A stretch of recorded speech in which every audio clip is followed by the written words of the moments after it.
Saya ingin mengingatkan teman-teman, biasanya itu Monef itu nggak dilirik ya. Waduh, kalau Monef itu rasanya kayaknya nggak sesulit waktu kita membuat diagnosis gizi atau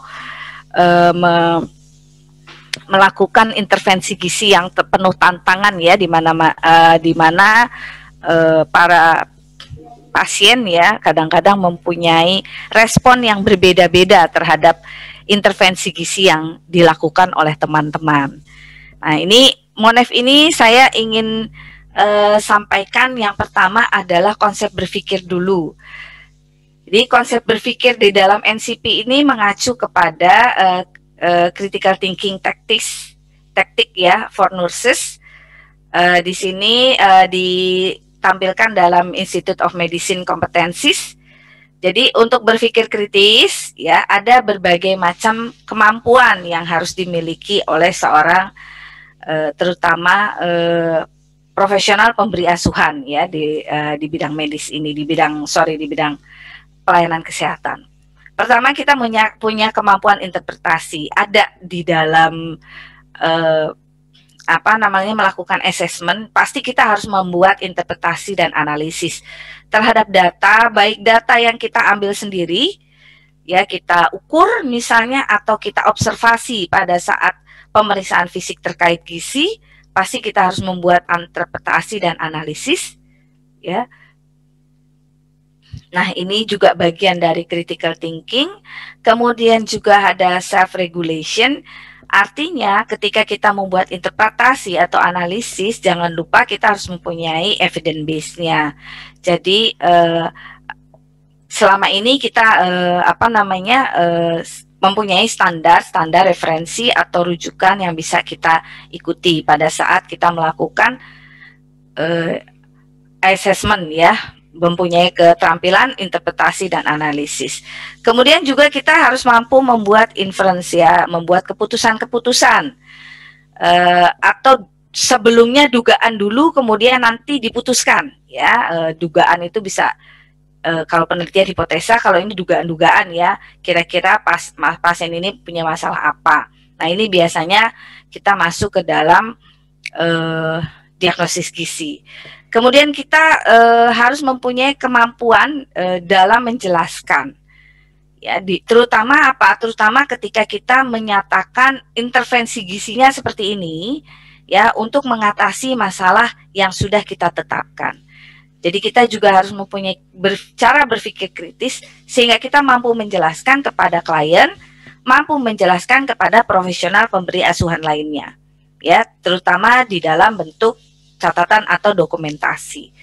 Dan yang terakhir, setelah kita melakukan intervensi, kemampuan berpikir kritis lagi adalah melakukan evaluasi.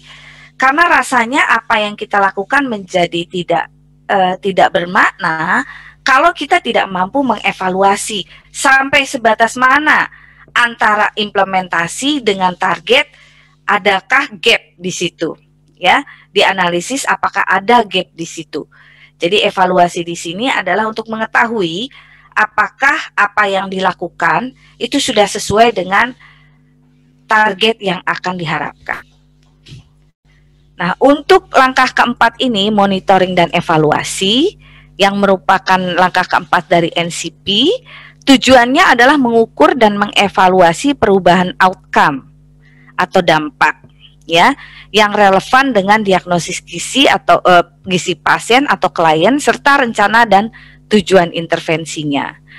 Kemudian fokus pada pemilihan dan penggunaan indikator hasil, ya, yang paling tepat, ya. Nah, di sini ada istilah outcome, ada istilah indikator. Saya ingin menjelaskan sedikit apa perbedaan outcome dan indikator. Indikator itu kalau misalnya di dalam manajemen itu adalah standar hasil, ya, standar output. Kalau outcome itu kan dampak. Jadi kalau output itu adalah, kalau di NCP disebutnya adalah biomarker, penanda.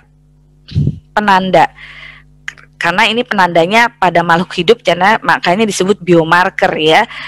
Saya ingin memberikan ilustrasi saja yang gampangnya itu. Kalau misalnya kita mempunyai target asuhannya itu adalah menurunkan berat badan, ya itu kan outcome dari masalah gizi si pasien, menurunkan berat badan. Atau ketika gizi buruk berarti kan meningkatkan berat badan sesuai dengan target, ya sesuai dengan target. Outcome-nya dia bisa menjadi status gizinya baik, tapi harus melalui apa dulu, kan nggak mungkin dari status gizi buruk menjadi baik gitu kan. Mungkin kita mempunyai target antara, ya indikator antara, dia masuk dulu ke status gizi kurang, artinya ada peningkatan dari status gizi buruk ke gizi kurang, tapi ini belum dikatakan outcome, karena outcome itu dampaknya pada pasien ini adalah masuk ke gizi baik, misalnya seperti itu. Jadi indikator ini adalah penanda bahwa kita melakukan intervensi tepat sesuai arah. Kalau kita misalnya menurunkan berat badan, indikatornya asupan makannya itu bisa menurun dari yang sebelumnya, maka asupan makan itu menjadi indikator atas, ya, outcome penurunan berat badan. Seperti itu. Atau misalnya kalau pasiennya itu ingin kita tingkatkan berat badannya, maka asupan makan bisa menjadi indikator. Pada asupan makan yang meningkat menjadi indikator, target indikator pada outcome peningkatan berat badan. Nah, itu yang disebut indikator dan outcome. Jadi mudah-mudahan bisa ditangkap yang saya maksud. Indikator itu tadi hanya contoh ya. Jadi merupakan penanda bahwa arah intervensi gizi kita itu udah benar untuk menuju outcome. Outcome itu apa? Menyelesaikan masalah gizi pada diagnosis pastinya. Nah, kemudian berikutnya adalah bagaimana caranya memilih indikator. Memilih indikator itu bisa menggunakan prinsip atau hukum Pareto, prinsip 80-20 ya, bahwa 80% kinerja seseorang merupakan hasil dari 20% upaya yang dilakukan. Artinya kita mesti selektif betul memilih indikator tepat, sehingga nanti kalau misalnya kita melakukan intervensi gizi itu bisa mendapatkan hasil atau kinerja yang lebih memuaskan gitu ya, dibandingkan dengan misalnya 20% hasil atas kinerja. Jadi kita pilih banyak indikator tapi kita tidak mempunyai hasil yang efektif, itu sama saja kita menghabiskan waktu untuk melakukan aktivitas yang tidak produktif. Makanya tetap dalam memilih indikator pada saat proses asuhan gizi harus tepat. Ini sebetulnya ngikutin aja dari tujuan intervensi. Tujuan intervensi tadi harus kalau dibuat smart, bisa terukur, bisa achievable, bisa dicapai, maka kita bisa mengukurnya dengan lebih baik dengan indikator yang sederhana yang sudah bisa kita tentukan berdasarkan sign symptom yang sudah kita pilih ya. Karena ketika proses monitoring dan evaluasi itu harus dipertimbangkan pada saat assessment. Jadi ketika assessment pun kita sudah berpikir yang di Monef itu apa ya. Kalau misalnya ada data berat badan pasti akan di Monefnya berat badan ya kan. Nah, seperti itu. Tapi berat badan ini apakah menjadi critical indikator pada kasus kita? Atau misalnya perubahan pengetahuan menjadi kritis pada kasus kita. Nah, itu yang dipilih. Jadi pada saat kita assessment itu sudah harus mempertimbangkan apa yang akan di Monef. Apa data-data domain dari assessment yang kita angkat menjadi indikator dalam Monef. Jadi sebetulnya nanti ini kalau kita sudah sering melakukannya, sudah biasa melakukannya, mungkin ini akan dengan sendirinya akan tercapai ya. Saya hanya reminding aja, mungkin ini juga sudah tercapai sama teman-teman ya. Nah, buat yang belum, mari kita berlatih lagi untuk terus melakukan proses asuhan gizi terstandar secara efektif, efisien. Kemudian faktor lain yang perlu dipertimbangkan dalam memilih indikator itu adalah diagnosis medisnya pasti, kemudian tujuan atau hasil atau indikator pelayanan kesehatan secara keseluruhan yang diharapkan baik oleh individu, kelompok, atau masyarakat, tergantung practice settingnya. Jadi memang ada harapan dari si klien, sebetulnya masalahnya dia apa, pastikan kita ingin membuat satu intervensi dan kita evaluasi targetnya itu bisa mengurangi masalah yang dialami oleh si pasien. Karena itu dalam assessment kita harus yakin betul bahwa data-data assessment yang kita ambil kemudian kita kita jadikan dalam dalam sign symptom di diagnosis itu sesuai dengan kebutuhan pasien, artinya sesuai dengan situasi dan kondisi pasien dan status serta keparahan penyakitnya. Nanti kita berikan contoh di selanjutnya. Nah, saya ingatkan, ini mungkin sudah sering dilihat atau diketahui oleh teman-teman yang ikut pelatihan NCP. Ya, saya ingatkan lagi bahwa ada tahapan ya. Jadi cascade itu adalah tahapan dalam asuhan gizi dan asuhan kesehatan, outcome asuhan gizi dan outcome asuhan kesehatan. Jadi tahapannya kalau nutrition care outcomes atau asuhan outcome dari asuhan gizi atau dampak, mulai dulu dari perubahan knowledge, belief, attitude, behavior atau akses kalau ada masalah akses makanan ya. Ini dulu berubah. Kalau ini berubah, maka akan ada peningkatan atau penurunan asupan zat gizi. Ya, ini ada di domain food history. Ya, di domain food history. Ini akan mempengaruhi. Kemudian dari perubahan ini, perubahan perilaku dulu, perubahan behavior, perubahan apapun ya. Jadi kadang-kadang dulu kita pernah diskusi ya, apa mungkin perubahan perilaku, perubahan pengetahuan atau perubahan sikap itu ada pada saat pasien di ruang rawat inap, ya. Perubahan ini mungkin saja diperlukan, seperti misalnya contoh, pasien itu tidak suka makan sayur, ya. Ibu berikan sayur, misalnya pasien diabetes tidak suka makan sayur, dia sayur yang diberikan mau sayuran A, sayuran B tidak dikonsumsi. Kan percuma jadinya kita berikan diet diabetes dengan standar asupan serat yang sudah kita hitung, itu menjadi percuma. Berarti kita harus merubah dulu mindset si pasien, merubah dulu, membujuk, memotivasi si pasien untuk bisa mengkonsumsi sayuran sesuai dengan target intervensi gizi yang kita harapkan. Nah, kalau ini sudah bisa dilakukan, maka asupan zat gizi baik tujuannya menurunkan ataupun meningkatkan itu bisa tercapai. Nah, kalau ini sudah bisa tercapai, diharapkan ada perubahan dari segi sign symptom fisik. Ya, apakah data biokimia nanti berubah? Ya, dengan adanya perubahan ini, data biokimia berubah, apakah data fisik berubah atau antropometri berubah.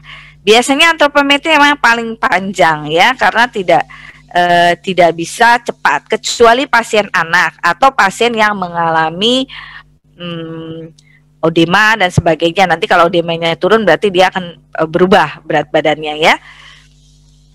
Nah, kalau misalnya dampak dari asuhan gizi itu bisa tercapai, diharapkan nanti misalnya dalam perubahan asupan makan, data biokimianya juga sudah semakin baik, fisik klinis walaupun misalnya hanya perubahan tidak mual lagi atau pasien terlihat lebih berselera makan, nafsu makan sudah membaik dan sebagainya. Nah, kita bisa lihat bahwa outcome dari asuhan gizi ini diharapkan juga bisa berpengaruh pada outcome penyakitnya dan kesehatannya, dengan harapan dia lebih semakin cepat untuk sembuh. waktu rawatnya juga semakin pendek. Dengan waktu rawat semakin pendek, maka cost outcome-nya itu menjadi semakin efektif efisien dalam pembiayaan kesehatan. Dan terakhir, buat pasien sendiri, quality of life-nya itu semakin baik. Inilah dampak dari asuhan kesehatan secara umum. Artinya, asuhan gizi ini menjadi berkontribusi atau mendukung dari outcome asuhan kesehatan. Selanjutnya, tadi ya saya sampaikan ini indikator, penanda, marker, contohnya asupan, volume asupan cairan dan lain-lain. Outcome itu tergantung dari kasusnya. Ini saya hanya contoh-contohnya saja.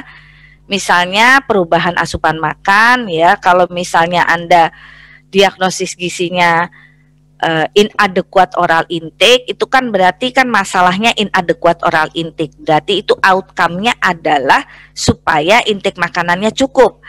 Apa yang menjadi permasalahan dari inadequate oral intake? Indikatornya bisa macam-macam. Bisa perilaku, bisa akses, kan ya, itu dilihat dari penanda atau dilihat dari etiologinya. Ya, yang etiologi kemudian akan kelihatan di penandanya itu, bahwa misalnya kalau soal masalah akses, berarti di situ dia tidak, misalnya akses itu karena masalah ekonomi ya, misalnya dia tidak mampu membuat makanan sesuai dengan standar menu gizi seimbang, itu bisa. Tidak mampu mengelola makanan keluarga, termasuk si pasien ini ya, misalnya ini anak, termasuk si pasien ini tidak menerima makanan sesuai dengan kebutuhannya karena masalah ekonomi gitu ya. Itu terlihat dari pilihan bahan makanannya. Pilihan makanannya itu kan ada di sign symptom, di food history-nya pasti ada ya. Misalnya itu perubahan asupan makan ya. Kalau misalnya diagnosisnya asupan makan, maka outcome-nya apakah asupan makannya itu meningkat atau menurun, tergantung inadequate atau eksesif, kurang atau berlebihan. Atau misalnya outcome-nya itu nilai lab. Misalnya pasien ini tidak ada masalah lain kecuali misalnya nilai laboratoriumnya gula darahnya tinggi dan sebagainya. Berarti indikatornya apa? Indikatornya adalah asupan makan sesuai dengan diet yang diberikan. Kemudian aktivitas fisik sesuai dengan yang disarankan. Misalnya seperti itu, sehingga nilai laboratoriumnya apakah dia gula darah ataukah misalnya kolesterol darah, itu bisa menjadi outcome atau menjadi dampak dari asuhan gizi yang kita berikan kepada pasien. Seperti itu. Nah, langkah-langkah MONEF ada, sebetulnya komponen MONEF itu ada memantau, mengukur, mengevaluasi perubahan indikator asuhan ya. Yang pertama memantau. Di sini ya, memantau itu membuktikan apakah intervensi gizi dapat atau tidak dapat mengubah perilaku dulu. Ya, perilaku atau status kesehatan atau status gizi pasien. Kemudian mengukur hasil dengan mengumpulkan data tentang indikator asuhan gizi yang sudah kita tetapkan sebelumnya, kita rencanakan, membandingkan temuan saat ini dengan status sebelumnya atau dengan tujuan intervensi boleh. Ya, tujuan intervensi misalnya kita tidak pakai standar kriteria atau standar referensi. Misalnya untuk menghitung kebutuhan pasien, misalnya dia harus meningkat, asupannya kan cuma 40%. Dia harus meningkat 100%, kan standar referensinya kan 100%.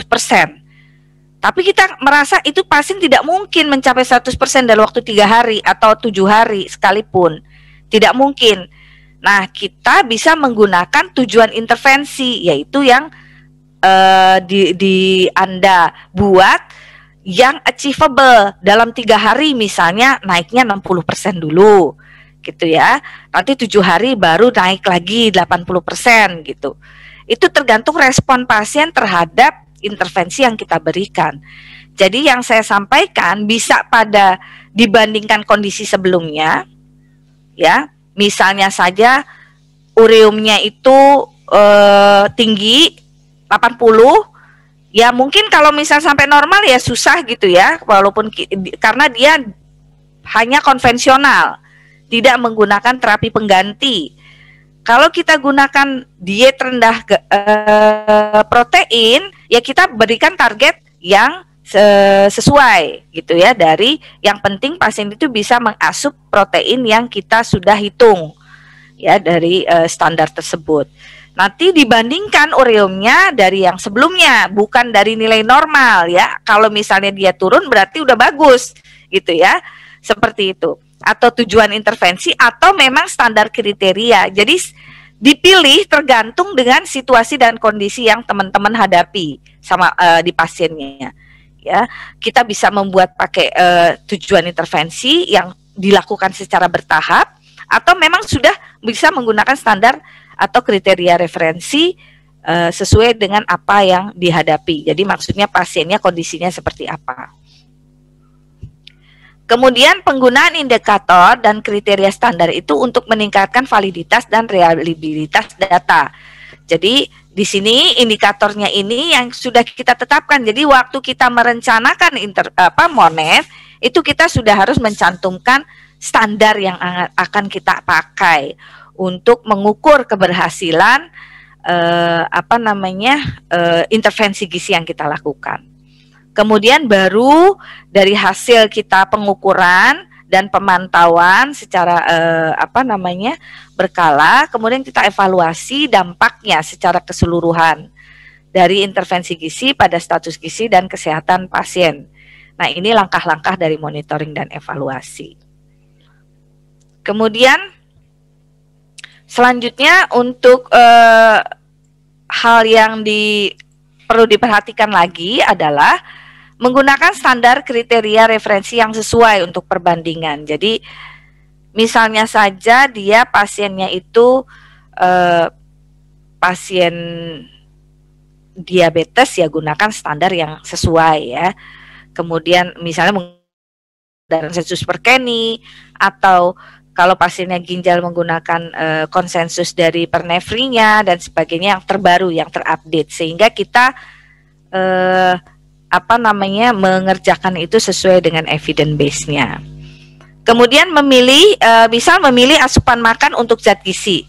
Perlu memutuskan apakah akan membandingkan asupan tersebut dengan kebutuhan gizi untuk individu yang sehat, artinya standar individu sehat, dengan target intervensi gizi terapeutik atau preskripsi diet yang kita buat, atau dengan pengurangan dan peningkatan bertahap menuju preskripsi diet yang optimal. Ya, jadi di sini misalnya pasien itu punya masalah, di sini ada contohnya ya, diagnosis gizinya misalnya pasiennya tidak punya keluhan, hanya kolesterolnya aja tinggi, ya keluhannya pegal-pegal gitu ya, pegal-pegal tengkuk, kemudian sering kakinya kram atau tangannya kram gitu dan sebagainya. Ya, ketika dicek ternyata kolesterol LDL-nya 150 mg. Ya, di sini asupan lemak berlebih. Kenapa? Karena sudah diketahui makan hamburger atau kentang goreng 10 kali dalam seminggu. Ya. Nah, intervensi gizinya ya, pasien rawat jalan dengan berat badan normal dengan kolesterol LDL 150 mg per desiliter ini, preskripsinya ini ya, misalnya kebutuhan lemaknya kurang dari 30% dari total kalori dan kurang dari 10% kalori itu berasal dari lemak jenuh. Nah, apa indikatornya? Yaitu perubahan perilaku ya. Kemudian makan hanya 3 kali per minggu, makan cepat saji itu tinggi lemak 1 kali per minggu pada minggu pertama dan tidak boleh pada minggu berikutnya. Ini tergantung dari kesepakatan pada pasiennya. Jadi pasiennya kalau mau lebih cepat turunnya berarti dia harus mengurangi masalahnya itu. Yaitu masalahnya apa? Makan hamburger dan kentang selama 10 kali dalam seminggu. Nah itu, jadi ini kita bergeningkan kepada pasiennya. Kalau dia mau langsung tidak makan makanan cepat saji dalam berikutnya, nah bagaimana pola makan penggantinya? Ya, apakah ada masalah atau tidak? Ini adalah indikatornya, indikator asupan gizi, dan outcome-nya apa? Misalnya dalam waktu 12 minggu kolesterol LDL itu targetnya sesuai standar, yaitu kurang dari 100 mg per desiliter. Ini adalah target yang kita tetapkan pada pasien rawat jalan ini. Nah, kemudian jika klien itu sudah menerima MNT ya, Medical Nutrition Therapy untuk disorder of lipid metabolism, ya hasilnya mencapai penurunan 8% misalnya, dibandingkan target yang diharapkan 7-22% dalam 12 minggu. Kalau dia sudah bisa hasilnya turun 8% ya dari kadar lipid yang ada pada saat pertama kali dia konseling gizi, maka ini dianggap sudah hasilnya berada dalam kisaran yang diharapkan. Jadi tinggal meneruskan polanya seperti itu. Namun jika penurunan kolesterol LDL-nya hanya mencapai 4%, kan berarti kan tidak tercapai. Nah, maka harus mencari penjelasan mengapa tidak dapat mencapai hasil yang diharapkan. Misalnya, apakah asupan makan dapat memenuhi target untuk asupan lemak dan pilihan bahan makanan atau makanan yang tepat. Jadi misalnya dia ngurangin tadi hamburger dan kentang gorengnya itu, dia bilang bisa menghilangkan semuanya, tapi ternyata tidak bisa. Dalam seminggu itu pasti ada 1 kali atau 2 kali yang bisa yang dikerjakan. Ya, itu harus dicek apakah dia sudah memenuhi target penurunan asupan lemak ya selama modifikasi diet dalam waktu 12 minggu ini. Ataukah ada faktor lain? Jadi dia sudah ngikutin, sudah menjelaskan itu, kita lihat apakah ada obat-obatan seperti prednison atau beta blocker yang mempengaruhi kadar LDL kolesterol LDR-nya ya. Jadi ini perlu ada pertanyaan mengapa ya tidak bisa tercapai. Jadi inilah prinsip dari hal monitoring dan evaluasi. Ya, pada kasus di atas itu asupan sebenarnya belum cukup dimodifikasi, maka dietitian atau nutrisionis dapat mengeksplorasi faktor-faktor yang mempengaruhinya untuk membuat perubahan. Misalnya, apakah harus ada dukungan keluarga, ya, ketersediaan pilihan makanan yang diinginkan. Jadi sebagai pengganti yang 10 kali tadi, 10 kali makan hamburger. Dan mungkin dia harus disampaikan pentingnya membuat perubahan. Misalnya, kalau adanya yang mempunyai histori penyakit jantung, ya, atau penyakit stroke dan sebagainya, ini bisa disampaikan kepada pasiennya. Jadi kalau diyakinkan bahwa pasiennya tidak bisa memodifikasi makanannya sesuai dengan preskripsi diet yang sudah disepakati, dia berkomitmen untuk berubah, maka perhatikan lagi faktor lainnya. Apakah memang ada faktor-faktor yang mempengaruhinya, ya, misalnya dukungan keluarga dan sebagainya. Kemudian memutuskan antara pulang atau melanjutkan perawatan. Apakah perlu jadwal janji berikutnya kalau misalnya pasien rawat jalan, ya, supaya preskripsi dietnya itu bisa optimal. Saya katakan tadi bahwa waktu intervensi gizi tujuan itu bisa jangka pendek, jangka menengah, jangka panjang. Jadi itu bisa disampaikan ke pasiennya pada saat pasien mau pulang bahwa untuk mencapai tujuan atau outcome seperti yang diharapkan, misalnya peningkatan berat badan, penurunan berat badan, atau peningkatan asupannya, misalnya peningkatan asupannya sampai dengan pulang masih 60% aja nggak bisa meningkat. Nah, itu kan berarti harus ada perpanjangan untuk mencapai tujuan asupan makannya yang lebih baik, seperti itu. Nah, itu boleh disepakati ya, supaya preskripsi dietnya itu bisa optimal, atau hanya mempertahankan perubahan. Jadi yang saat ini berubah itu sudah cukup baik, tinggal dipertahankan saja supaya bisa mencapai hasil yang lebih optimal. Nah, setelah kita melakukan evaluasi, sebetulnya evaluasi itu sama dengan reassessment, ya. Perbedaan MONEF dengan reassessment, ya. Di sini pengkajian sama MONEF bedanya adalah di dalam monitoring dan evaluasi. Yang tidak dimonitoring kan pengkajian gizi ada 5 domain, ya. Ada 5 domain, yaitu food history, client history, kemudian biochemical data atau prosedur tes medis lainnya, kemudian physical finding ya, temuan fisik terkait gizi, kemudian juga data antropometri. Dari 5 domain yang di Monef yang menjadi indikator hanya 4. Ya, tidak memonef client history. Karena client history tidak akan berubah atas dasar intervensi gizi kita. Kalau pasiennya sudah riwayatnya penyakit diabetes kan kita tidak bisa rubah dengan intervensi gizi kita. Kepentingan client history perlu dicatat. Kita harus mencari data di client history itu untuk kita mempertimbangkan intervensi gizi yang harus dilakukan, ya. Kemudian mempertimbangkan di awalnya itu sebelum intervensi gizi adalah prioritas diagnosis gizi yang harus kita tetapkan. Jadi client history ini berguna nanti untuk intervensi gizi maupun pertimbangan pada saat Monef, ya. Apa faktor-faktor yang belum digali pada client history? Nah, ketika kita Monef dari hasilnya itu kemudian tidak tercapai, maka kita lakukan reassessment. Kita lakukan assessment ulang. Nah, perbedaan reassessment dengan Monef adalah yang reassessment ini kembali kepada pengkajian. Ada 5 domain lagi. Contoh, saya punya kasus ya, contohnya di kalau nggak salah waktu kita ke Nusa Tenggara Barat ya, di situ ada pasien yang kemudian kita pasien puskesmas ya, kemudian kita tanyakan, kan sudah diberikan intervensi gizinya oleh ahli gizinya, pasiennya itu gizi kurang.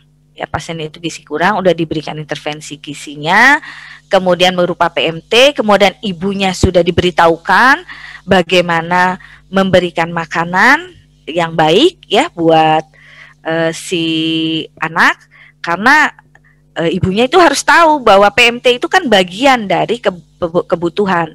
Jadi tidak boleh berpikir saat PMT diberikan selesai sudah urusan gizi kurangnya, tidak. Kan PMT itu kalau tidak salah 800-an ya, kalau nggak salah 400 per sekali pemberian sehari. Kalau kebutuhan gizi anaknya misalnya 1000, kan 600 lagi harus dipenuhi oleh si ibu. Nah, si ibunya itu diajarin 600 kilokalori ini bentuk makanannya seperti apa saja. Sudah diajarin, sudah mengerti, tapi ternyata pas datang lagi penimbangan, ternyata kita cek, ternyata berat badannya nggak naik, sempat naik waktu sebulan yang lalu, turun lagi, gitu ya, turun lagi. Kenapa kita tanya? Ibunya pasti tetap sama, memberikannya sama makanannya. Setelah kita telaah, ternyata dari client history itu data yang belum kita gali, ternyata anak ini mengalami KDRT, dan itu problem. Si anak menjadi tidak mau makan, udah mau makan, makanan udah bagus, tapi mengalami KDRT. Ternyata memang orang tuanya yang pihak laki-laki yang memang sering melakukan kekerasan, dan itu harus diselesaikan. Bukan kita, tapi kita harus mengidentifikasi. Kalau itu kejadiannya, kita bisa berkoordinasi dengan tenaga lainnya, dengan dokter, dengan petugas puskesmas lainnya untuk sama-sama mengatasi masalah ini. Ya, itu adalah contoh bagaimana Monef itu bisa saja menjadi masalahnya adalah di riwayat klien. Makanya ketika reassessment, ketika Monef tidak tercapai, hasilnya tidak tercapai, ketika reassessment kita balik lagi gali apa saja data yang kita perlukan untuk mengetahui masalahnya apa. Kok intervensi gizi tidak bisa tercapai. Jadi ketika intervensi tidak bisa tercapai, itulah critical thinking kita dengan mencari penjelasan, explanation, ya, apa yang menjadi akar masalah. Mungkin kita belum temukan akar masalahnya seperti apa. Atau ada masalah lain lagi, kalau teman-teman sering menerima gizi buruk, ya, gizi buruk di rumah sakit, ditangani, diberikan tata laksana gizi buruk oleh tim misalnya ya, oleh dokter anaknya, oleh perawatnya, oleh dietitiannya ya, untuk diberikan dietitian nutrisionisnya diberikan tata laksana gizi buruk, sudah naik berat badannya, sudah bagus, pulang ke rumah gitu kan, kemudian sebulan 2 bulan kemudian balik lagi, ternyata etiologi yang kita berikan itu tidak tidak sesuai, dan ternyata memang dia tidak punya, ketika di rumah makanannya walaupun diberikan PMT tidak bisa dipenuhi dari makanan yang di rumah, ternyata masih ada akses terhadap makanan yang terbatas, makanan yang sesuai kebutuhan gizinya yang terbatas, dan ini kita perlu sampaikan kepada petugas puskesmasnya ya, bahwa masalah pasien ini adalah etiologinya adalah akses makanan yang terbatas karena ketersediaan makanannya tidak ada ya. Nah, itu contoh dari hasil MONEF, dan kita reassessment kembali apakah itu masalah dari food history makanannya atau dari aspek lainnya yang ada di assessment. Kemudian ini tadi reassessment ya, menentukan indikator monitoring yang evaluasi yang sebelumnya telah berubah, mengidentifikasi status diagnosis menggunakan istilah berikutnya, apakah tidak ada perbaikan atau ada perbaikan, atau diagnosis gizi tidak lagi sesuai atau kita perlu diagnosis baru ya, atau diagnosis gizi memang sudah teratasi, sudah selesai, sudah sampai pada tujuan. Jadi di mana nanti kalau kalau perlu diagnosis baru ataupun misalnya harus ada perubahan pada intervensi gizi, maka diperlukan data tambahan yang dibutuhkan, sama lagi ketika kita melakukan reassessment ya, assessment ulang ya, artinya data assessment kita gali lagi. Nah, jika tujuan telah tercapai tidak perlu asuhan lebih lanjut, pasien dapat dihentikan asuhan gizinya. Nah, take home message-nya adalah pemikiran kritis selama pemantauan dan evaluasi sangat penting untuk menetapkan dan menggunakan rencana monitoring dan evaluasi, memilih dan menentukan indikator asuhan gizi yang tepat, menggunakan standar pembanding atau standar referensi yang tepat untuk menjaga validitas dan reliabilitas. Kemudian reassessment dilakukan menggunakan data 5 domain lagi, sama lagi balik lagi karena berbeda dengan MONEF. MONEF cuma 4 ya, kalau data domain hanya 5 menjadi 5 kembali. Kemudian memutuskan asuhan gizinya itu apakah intervensinya sama tapi modifikasinya dirubah lagi, atau intervensi gizinya yang beda, atau apakah diagnosisnya itu harus yang baru ya. Saya rasa itu materi saya hari ini, materi terakhir. Mohon maaf sebelumnya kalau selama penyampaian 4 kali ini kurang berkenan di hati teman-teman. Kritik dan saran sangat terbuka, silahkan sampaikan melalui panitia. Terima kasih. Assalamualaikum warahmatullahi wabarakatuh.